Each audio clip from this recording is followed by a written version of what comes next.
ఇప్పుడు ఈ వాక్యం వినే మీరు, మీలో ఇటువంటి లోపాలు ఏమైనా ఉన్నాయా అని గొర్రెలు ఎదుర్కొంటున్న 6 ముఖ్యమైన సమస్యల్ని మనం ఈరోజు చూద్దాము.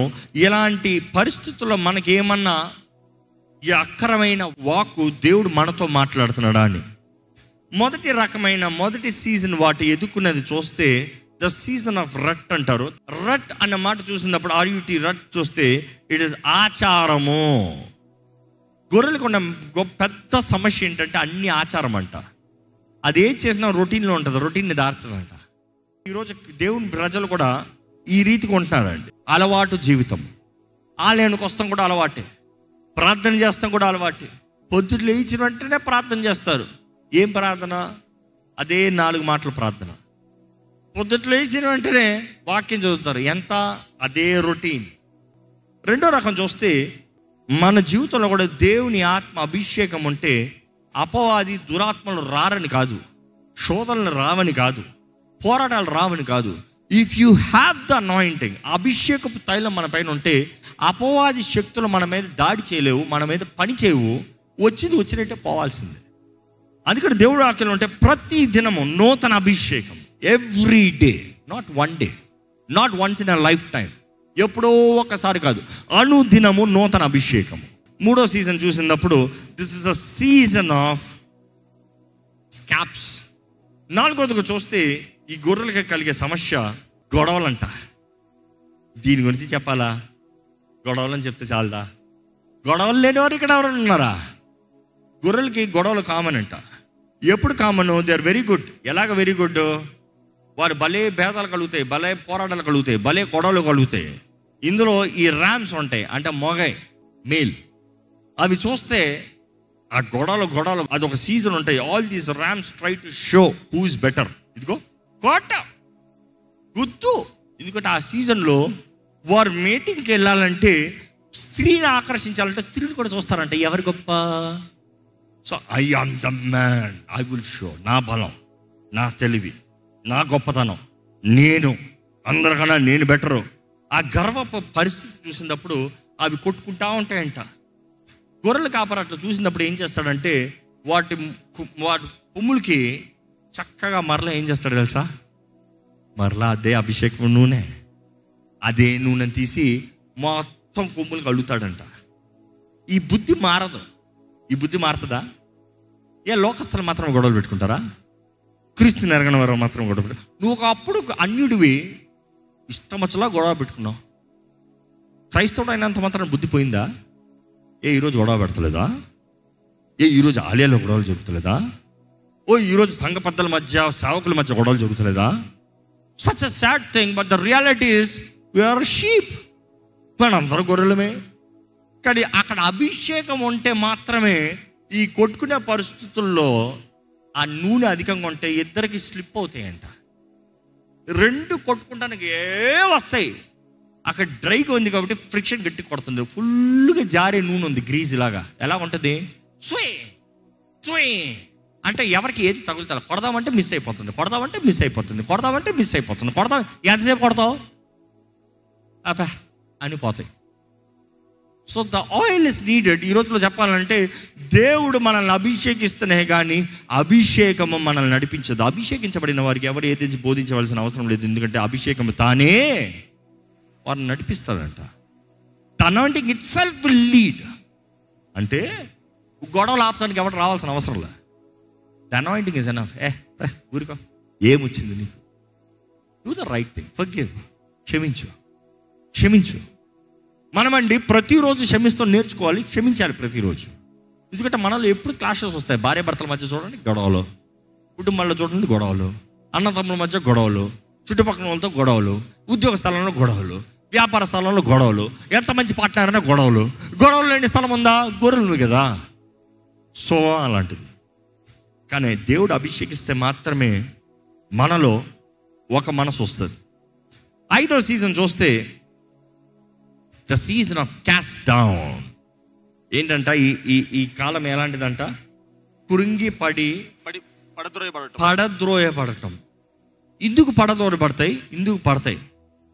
గొర్రెలు ఎదిగే కొలిది మీరు గొర్రెని చూస్తే దాని కాళ్ళు సన్నంగా ఉంటాయి, కానీ దాని పైన ఒళ్ళు లావుగా ఉంటుంది. అది నడుస్తూ కొన్నిసార్లు కాళ్ళు జారుతాయంట, గ్రిప్ లేవు కదా. అదేంటి లెపర్డా, అదేంటి జాగ్వరా. జాగ్వర్లు అయితే చెట్లు ఎక్కువ పుట్టుపుడు వెళ్ళిపోతాయి, లెపర్డ్స్ అని కూడా ఎక్కువ వెళ్ళిపోతాయి. ఇదేంటి గొర్రె కదా, ఎక్కడ పారిపోతుంది, ఎక్కడ దూకుతుంది. కనీసం పిల్ల పైకి ఎగురుతానికి. గొర్రె దానికి గ్రిప్ తప్పినప్పుడు అనేక సార్లు గొర్రెలు ఏమవుతాయంటే రివర్స్లో పడతాయంట, అప్సైడ్ డౌన్. పైకి వస్తే ఐ సరెండర్. ఈరోజు చాలామంది అంతే, ఏదో ఒక చేద్దామని పైకి ఎక్కుతారు, ఎక్కడో ఒక చోట పట్టని పడతారు. ఎక్కడో చోట పడిన తర్వాత ఇదిగో కరెక్ట్ ఇలాగ ఉంటాయంట. ఇప్పుడు దీన్ని ఎవరు లేపుతారు? ఎన్ని గొర్రెలు వచ్చినా లేపలేవు. ఎందుకంటే దానికి ఉన్న సైజుకి తిప్పితే రౌండ్కి తిరుగుతుంది కానీ లేచి నిలబడాలి. ఎందుకు తిప్పితే రౌండ్కి తిరుగుతాయో చెప్తాను. అవి ఎప్పుడైతే అలా పడతాయో వాటి కాలికి బ్లడ్ సర్క్యులేషన్ కట్ అయిపోతుందంట. వాటి కాలికి బ్లడ్ సర్క్యులేషన్ కట్ అవుతాం. వాటి మాత్రమే కాదు, వాటికి బ్లోటింగ్ స్టార్ట్ అవుతుంది, గ్యాస్ ఫామ్ అయిపోతుందంట. Heavy gas, no blood circulation, ఇట్లా ఉన్నాయి. ఇప్పుడే హెల్ప్ కావాలి, దాని అంటుంది అది లెగలేదు. అలాంటి పరిస్థితుల్లో ఏం చేస్తుంది? అందుకనే గొర్రెల కాపరి రాస్తున్నాడు కీర్తన 42:10-11. నీ దేవుడు ఏమాయనని నా శత్రులు దినమెల్లా అడుగుచున్నారు, వారు తమ దూషణల చేత నా ఎముకలు విరుచుచున్నారు. ఇదిగో అయ్యా, చేతకాని పరిస్థితుల్లో ఇలా పడుకున్నాను, నా శత్రువు వస్తున్నాడు, నన్ను దూషిస్తున్నాడు, నాకు అర్థం కావట్లేదు. చదవండి. నా ప్రాణమా నీవేళ కృంగి ఉన్నావు, నాలో నీవేళ తొందరపడుచున్నావు. దేవుని యందు నిరీక్షణ ఉంచుము. దేవుని యందు నిరీక్షణ ఉంచు. నీ యందు కాదు, మనుషుల యందు కాదు, నీకు నువ్వు లెగుస్తావని కాదు. ఇంగ్లీష్లో అయితే why are you cast down my soul. The cast down is the sheep word, sheep term. కిందకి పడతాం, దొరల ఇట్లా పడతాం. ఇందుకు నీలో నువ్వు కంగారు పడతావు, ఇందుకు నువ్వు కింద పడున్నావు. దేవుని యందు నిరీక్షణ ఉంచు, ఎందుకంటే ఆయన నీ కాపరి. ఆ కాపరి నీ దగ్గరకు వచ్చి ఆ కాపరి నిన్ను లేపుతాడు. ఇక్కడ చదవండి. ఆయనే నా రక్షణకర్త, నా దేవుడు, ఇంకనూ నేను ఆయనకు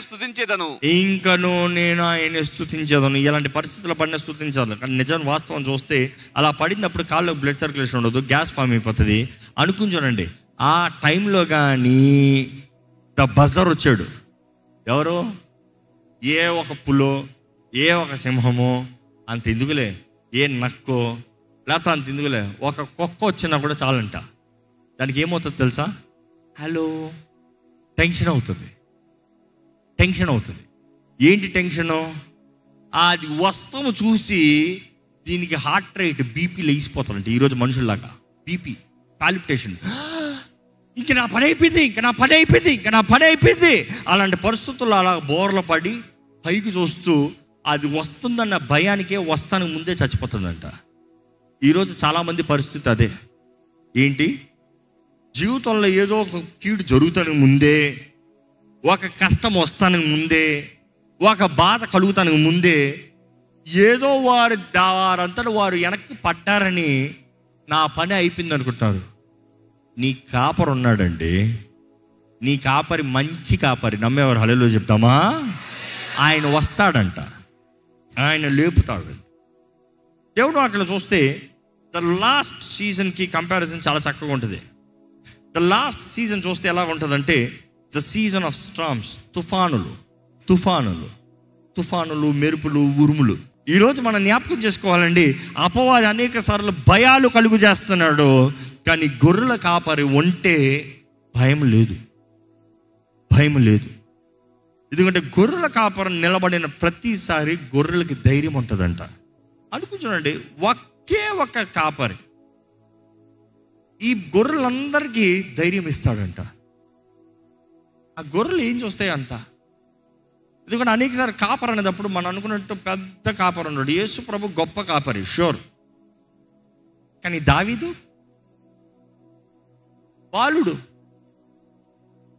16 సంవత్సరాలు ఇంచుమించు, 16.5 సంవత్సరాలు, 16 సంవత్సరాలు అంటారు చరిత్రకారులు.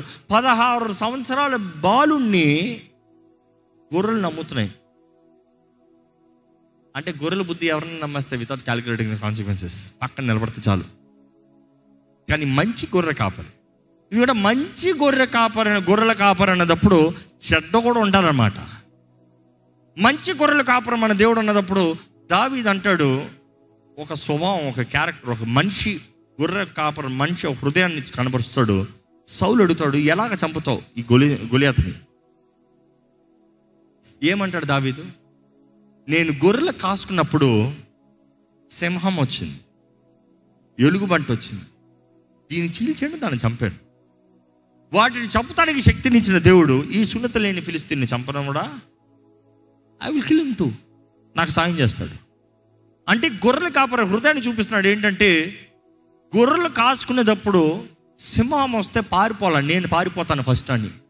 మీరేమవుతా అవ్వండ్రా, నేను పారిపోతాను అనలే. ఎలుగుబంటి వస్తే నేను పారిపోతాను అనలే. He's ready to fight. బాలుడైనా సరే నేను పోరాడతాను, ఎందుకంటే నా మందను కాపాడాలి. గొర్రెల కాపరి అనేటప్పుడు ఈరోజు జ్ఞాపకం చేసుకోవాలండి, గొర్రెల కాపరి లేనిది గొర్రెలు బ్రతకలేవు. ఈ ఒక మాట చెప్తా ఉంటారు సర్వేలో, ఒక కొండ పైన గొర్రెలు నక్కలు కలిసి ఉండలేవంట. ఒక కొండపైన నక్కలన్నా ఉండాలి, లేకపోతే గొర్రెలన్నా ఉండాలి, రెండు కలిసి బ్రతకలేవు. అలా రెండు ఉండే ఈక్వేషన్ రావాలంటే అక్కడ గొర్రెల కాపరి ఉండాలంట. ఎందుకంటే నక్కలు రాత్రికి there are vicious non stop. రాత్రికి గొర్రెలన్నీ చంపేస్తాయి. ఏమాత్రం దయదాక్షిణం ఉండవు, ఏమాత్రం ఇంకా చాలు ఉండదు, తృప్తి అన్న మాట రాదు, చంపేస్తుంది రాత్రి. కానీ గొర్రెల కాపరి ఉంటే మాత్రం గొర్రెల జోలికి రాదంట. ఎందుకంటే గొర్రెల జోలికి వచ్చాడా, గొర్రెల కాపరి ఏం చేస్తాడు తెలుసా, తన చేతిలో ఉన్న కర్రను తీసి తన తలకాన్ని చెత్త కొట్టి పంపిస్తాడంట. యేసు ప్రభు మంచి కాపరి అనేటప్పుడు తన ప్రాణాన్ని పెట్టాడు. ఎక్కడ? యోహాను సువార్త 10వ వచనం. దొంగ దోచుకుంటానికి, దొంగతనం చేస్తానికి, చంపుతానికి, మరి దేనికి నీ రాడు? గొర్రెలకు జీవము కలుగుటకును, గొర్రెలకి జీవము కలుగుటకును, అది సమృద్ధిగా కలుగుటకును, అది సమృద్ధిగా కలుగుటకును నేను వచ్చితిని మీతో నిశ్చయముగా చెప్పుచున్నాను. నేను వచ్చితిని నిశ్చయంగా మీతో చెప్పుచున్నాను. ఏమంటున్నాడు? నీకేం కలగాలంటే చదవండి, సమృద్ధి, జీవం. సమృద్ధి, జీవము. కేవలం బ్రతుకుతాం కాదు, కేవలం జీవం కాదు, సమృద్ధి. ఇక్కడ ఎంతమంది గొర్రెలు నిజంగా యేసుని గొర్రెల కాపరిగా కలిగి ఉన్నారు? గొర్రెల కాపరిగా యేసుని కలిగిన వారికి సమృద్ధి కూడా ఉంటుంది, కేవలం జీవం మాత్రం కాదు. ఈరోజు చాలామంది అనుకుంటున్నారు ఏదో బ్రతుకుతే చాలే. No no no, he is your provider. అందుకే కీర్తన 23 మరల చదువుతా మీకు అర్థమవుతుంది. ఆయన మనల్ని పోషించే దేవుడు. Is your provider, he is your provider. నీకు కావాల్సిన సమస్తం అనుగ్రహించే దేవుడు, సమస్తం అనుగ్రహించే దేవుడు. ఇక్కడ చూస్తానండి, గొర్రెల కాపరి చూసినప్పుడు ఏది ఏమైనా సరే ధైర్యంగా నిలిచే వ్యక్తి గొర్రెల కాపరి. క్రీస్తుకి సాదృశ్యం చూసినప్పుడు there is this one thing యేసు ప్రభు చెప్తాడు. ఎలాగంటే, can you quickly go to that verse please? I'm the sheep pen. యోహాను 10లోనే ఉంటది. నేను గొర్రెలకు మంచి కాపరిని, గొర్రెలకు నేను మంచి కాపరిని. మంచి కాపరి గొర్రెల కొరకు తన ప్రాణము పెట్టును. జీతగాడు గొర్రెల కాపరి కాడు గనుక. జీతగాడు గొర్రెల కాపరి అవడంట. ఎందుకంటే అది రొటీన్లో చేసేది కాదు, ప్రాణం పెట్టేలాగా చేసేది. ఏదో డబ్బులు తీసుకునేవాడు ప్రాణం పెట్టాడు, పారిపోతాడు. పనిలాగా చేస్తాడు, పారిపోతాడు. కానీ గొర్రెల కాపరి అయితే జీతగాడు కాదంట, ప్రాణం పెట్టేవాడంట. చదవండి, జీతగాడు గొర్రెల కాపరి కాడు గనుక గొర్రెలు తనవి కానందున తోడేలు వచ్చుట చూచి గొర్రెలను విడిచిపెట్టి పారిపోవును. తోడేలు ఆ గొర్రెలను పట్టి చెదరగొట్టును. జీతగాడే గనుక గొర్రెలను గురించి లక్ష్యము చేయక పారిపోవును.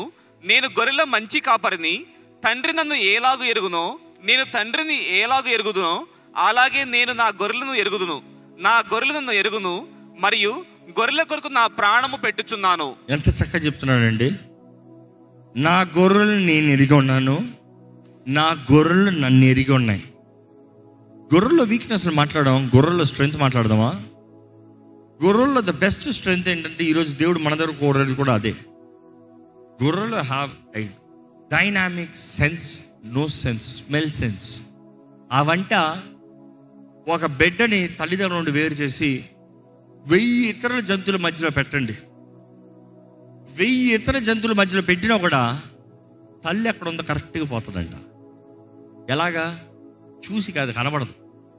స్మెల్ స్మెల్, అమ్మ అమ్మ అమ్మ, అంత ఫాస్ట్గా వెళ్తాడంట. They have very good sensing abilities, touch abilities. అదే సమయంలో మూడోది hearing abilities. Can you smell? Yes we can. Can you feel the touch? Yes you can. Can you hear? Yes. Sheeps cannot see well, they are not good with sight. అందుకని Bible అంటది, walk not by sight but by faith. It takes faith to walk, not sight. ఎందుకంటే చూసేది మాయ, అపవాది తీసుకొచ్చేది మాయ, అపవాది తంత్రాలు తీసుకొచ్చేది మాయ. లేనిది ఉన్నట్టుగా, ఉన్నది లేనట్టుగా. కానీ దేవుడు అంటాడు విశ్వాసాన్ని బట్టి, విచేక్షణ జ్ఞానము, ద సెన్స్. వాక్యంలో చూస్తే, స్పరిశలో చూస్తే the sense of smell, discernment. ఆత్మవరాల వరం, డిసర్నింగ్ ఆఫ్ ద స్పిరిట్స్.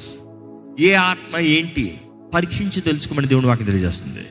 రెండోదిగా చూస్తే ఆయన ఆత్మ మనల్ని ముట్టినప్పుడు స్పర్శ. ఎంతమంది అనుభవించిన వారు ఉన్నారు? పరిశుద్ధాత్మ నేను తాకుదలను నేను అనుభవించాను, దేవుని సన్నిధిని నేను అనుభవించానని చెప్పిన వారు ఉంటే హల్లెలూయా బిగ్గరగా చెప్తారా? Which means you have felt and you can feel. ఇది దేవుని సన్నిధి, ఇక్కడ దేవుడు ముడుతున్నాడు, దేవుడు నన్ను ముట్టాడు. You see, you giving a testimony, the sense and then the sound. దేవుడు వాక్యం వినేటప్పుడు ఆయన వాక్లో దేవుడు మాట్లాడుతున్నాడు అండి. దేవుడు మాట్లాడేటప్పుడు అందరికి అర్థం కాదు. నా గొర్రెలు నా స్వరాన్ని వింటాయి, మిగతా వాటికి వేరేలాగా ఉంటాయి. వేరే గొర్రెలకి గొర్రెల కాపరు వచ్చాడన్నంత మాత్రాన అన్ని గొర్రెలు వినేస్తాయి కదా, ఆయన గొర్రెలు ఆయన స్వరాన్ని వింటాయి. వేరే గొర్రెలు ఆయన పట్టించుకోవు. ఈరోజు దేవుడు అంటాడు నా గొర్రెలు నా స్వరాన్ని వింటాయి.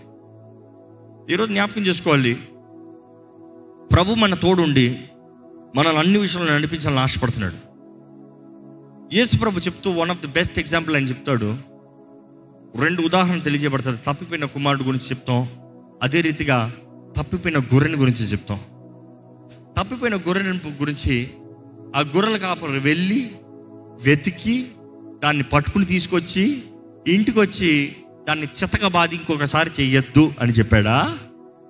మీరు ఇందాక సరిగ్గా చదవలేదమ్మా. ఏమని చెప్తాడు? తీసుకొచ్చిన తర్వాత విందు పెట్టుకుంటాడంట. ఎందుకు? తప్పిపోయిన నా గొర్రె మరలా దొరికింది. మనం పశ్చాత్తాపడి మన దేవుని దగ్గర మనం తిరిగి వస్తాంలో దేవుడు రే నిన్ను కొట్టి చంపుతాండ్రా, చెత్త కొడతాండ్రా అనే దేవుడు కాదు.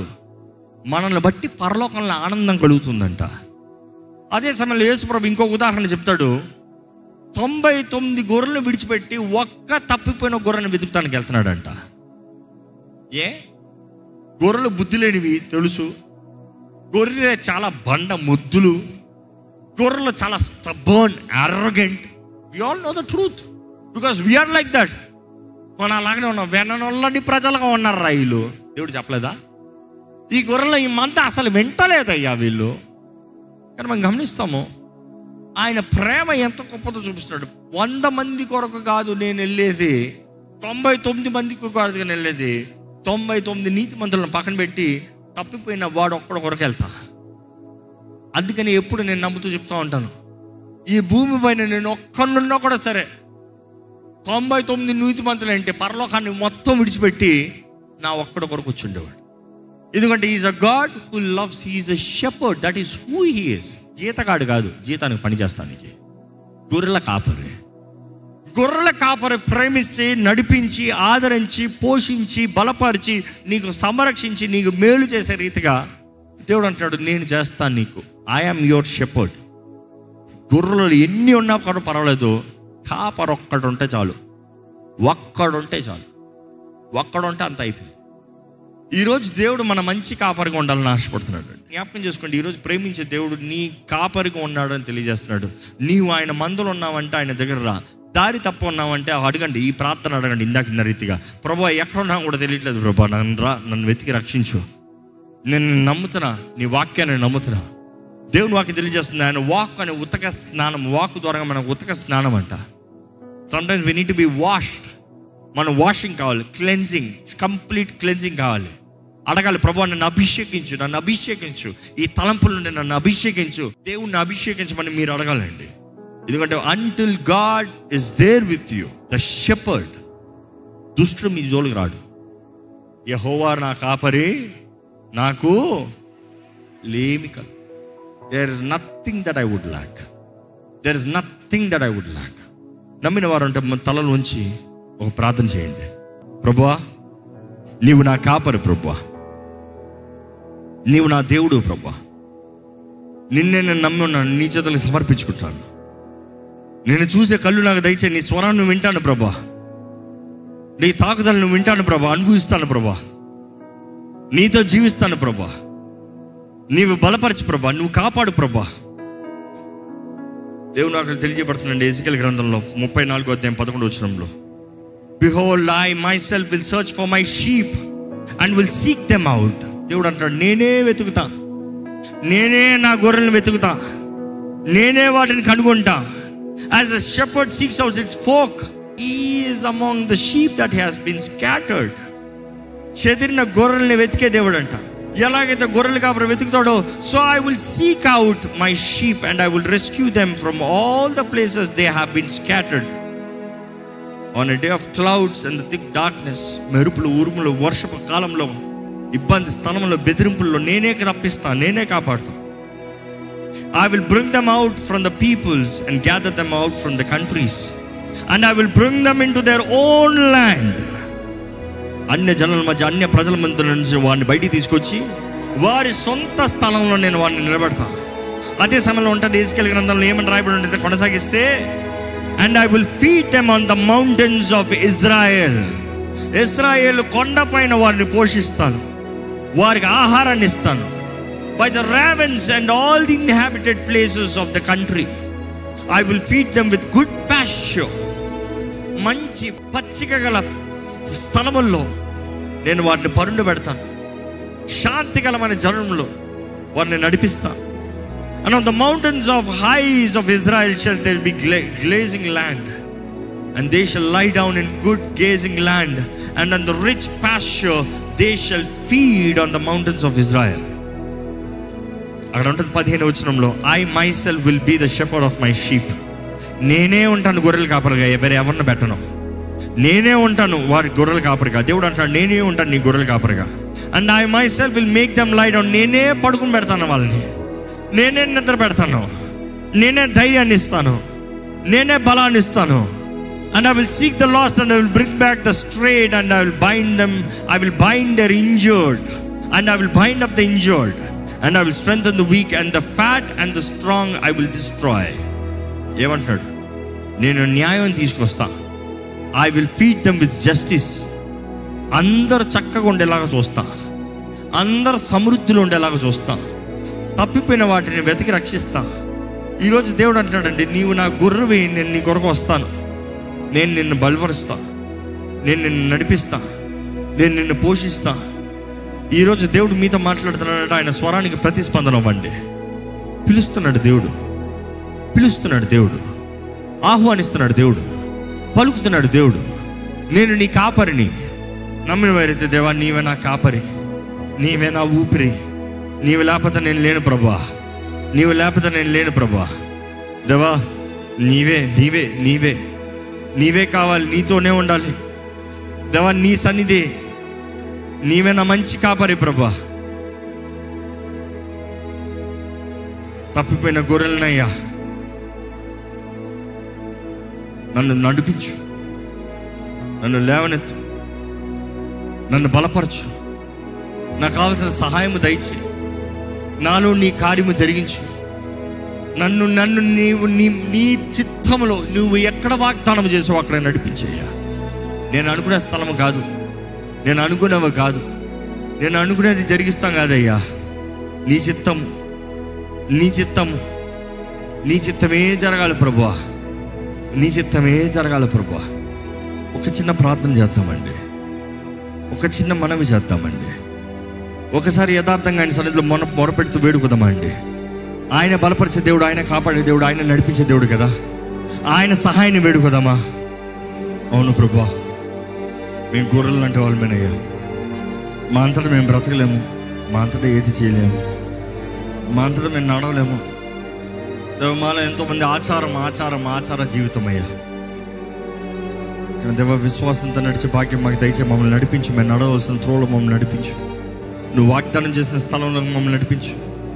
పచ్చిక గల చోట మమ్మల్ని పరుండు పెట్టు ప్రభా. శాంతి గలమైన జలంలో చెంత మమ్మల్ని నడిపించయ్యా. మా దాహాన్ని తీర్చే దేవుడు, మాకు కావాల్సిన పోషణ ఇచ్చే దేవుడు, మాకు జీవము సమృద్ధి జీవాన్ని ఇచ్చే దేవుడివి, అన్ని విషయాల సహాయము దీవుని ఇచ్చే దేవుడివి, మాకు కావాల్సిన మేలు బలాన్ని ఇచ్చే దేవుడివి, మాకు అన్ని సమకూర్చి జరిగించే దేవుడివి, మమ్మల్ని ఆదరించి బలపరిచి అన్నిట్లో ఘనపరిచే దేవుడివి ప్రభా. నువ్వు మేలు చేసే దేవుడివి అయ్యా.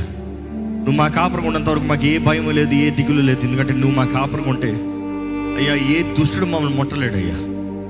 ఈరోజు వేడుకుంటున్నాం, మమ్మల్ని అభిషేకించు. ఈరోజు మమ్మల్ని అభిషేకించు ప్రభా. ఈ ఆలయంలో ఉన్న వారిని ఎవరెవరైతే కోరుతున్నారో అభిషేకించు ప్రభా. ఎవరైతే ఈ లైవ్లో వీక్షిస్తూ విశ్వాసంతో అయ్యా ఈ ప్రార్థనలు ఏకీపిస్తూ ప్రభా నన్ను అభిషేకించమంటున్నారో అభిషేకించు ప్రభా. దేవా, అభిషేకించు. మా జీవితంలో కావాల్సిన మేలు దయచి, మా జీవితంలో కావాల్సిన ప్రతి విధమైన సహాయాన్ని దయచి, అన్ని విషయాలు కావాల్సిన నడిపింపు దయచి. అయ్యా, ఈరోజు ఎవరెవరైతే ఈరోజు నీ వాక్యం ద్వారా బలపరచబడుతున్నారో వారిలో ఒక క్రియ, ఒక కార్యము, వారి జీవితంలో ఒక మార్పు కనబరచబడతానికి సహాయం తెచ్చే ప్రభా. నీలో ఉంటాము ఎంత దీవెనకరమో, ఎంత మేలైందో అయ్యా. ఏ భయం లేదు, ఏ దిగులు లేదు, అన్ని సమకూర్చి జరిగించే దేవుడు, మా పక్షాన ఉండే దేవుడు, మా కొరకు ప్రాణం పెట్టే దేవుడు అయ్యా. ఎంత గొప్ప దేవుడు అయ్యా నువ్వు ప్రభా. నీ ప్రేమ కొరకు వందనాలు. నువ్వు చేస్తున్న ప్రతి కార్యం బట్టి వందనాలు. కీర్తనకారుడు చెప్పిన రీతిగా దేవా, మేము గొర్రెలమే, నీ మీద గొర్రెలమే, కానీ మేము చేయగలిగినంత నేను స్తుతిస్తాం, నేను కీర్తిస్తాం, నీకు లోబడతాం, నీ స్వరానికి లోబడతాం, నీ చిత్తాన్ని జరిగిస్తాం ప్రభా. మాకు సహాయం చేయి, మమ్మల్ని ఆదరించు, మమ్మల్ని బలపరచు. ఈరోజు నీ సన్నిధిలో ఉన్న ప్రతి ఒక్కరిలో నీ కార్యం జరగాలని వేడుకుంటూ నజరేయుడైన యేసు నామములో అడిగి వేడుచున్నాం తండ్రి. ఆమేన్.